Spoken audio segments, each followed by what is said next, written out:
And a little boy with autism grew up to be a young man without any apparent symptoms of the condition. How did it happen? His mother joins us live to explain. This morning, an intriguing case of autism. A young boy was diagnosed with the condition, but now as a young adult, he has no apparent symptoms. His mother is the author of the book, I Know You're In There. Marcia Hinds joins us this morning in studio. Thank you so much, Marcia, for coming in. Now let's talk about your book. It took you 10 years to write it, and it was just released in September. Yes. And it's all about memoirs of your son. It is. It's Ryan's story, and it tells how he recovered from autism and how hard it is. When I talk to other moms who have read the book, they all tell me, you wrote exactly what I feel. And that's kind of a compliment. I have one friend who bought one for every member of her family for Christmas because she said, they don't get it. They don't understand how hard this is to live with, and it's difficult. And your story is amazing. Your son is 26, functioning adult, has a job as an engineer, but you're saying that growing up, he was diagnosed autistic. He was pretty weird. He didn't know how to cry, he only screamed. His favorite activity was to go around the house and plug in this portable radio in and out in every outlet over and over and over again. And he would have been happy to do that all day long if I had let him. And at what point as a mother did you realize your son was acting a little different?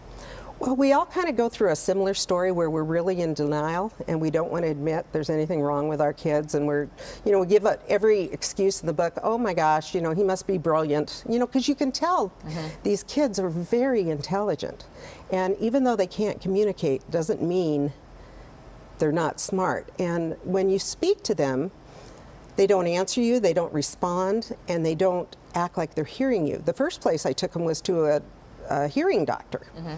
Because he almost seemed like he had a problem with deafness, and his hearing was fine. And what happens is they are hearing you, and what you're saying is getting in there. They just can't show you that. So sometimes parents stop talking to them completely because they don't think, it's hard to keep talking to a kid who doesn't respond. Right, so what is it that you did differently that you think helped change his path away from autism? Well, I think we used a multi-pronged approach. We did medical, we did behavioral, we did educational, we did OT, we did everything, and we threw everything at him. But I think the real difference for him is that we did the medical along with the behavioral. When Ryan was first diagnosed, there was no medical out there. I went from doctor to doctor to doctor, trying to find a solution for him. And, most of them said, there's nothing you can do, there's no hope, just go home and love your child, which I do love my child, but that wasn't enough. And we needed to change things. And eventually, I ended up with a doctor out here in California, and we lived in Minnesota at the time. And so he had kind of a different idea. He thought that these kids have infections and viruses that are not showing up, that attack the immune system. And if you fix those, the kids can actually start to learn. But the problem is if you just do the medical and you don't catch them up, it's almost like taking a stroke victim and catching them up on everything they missed when they were too ill to learn. All right.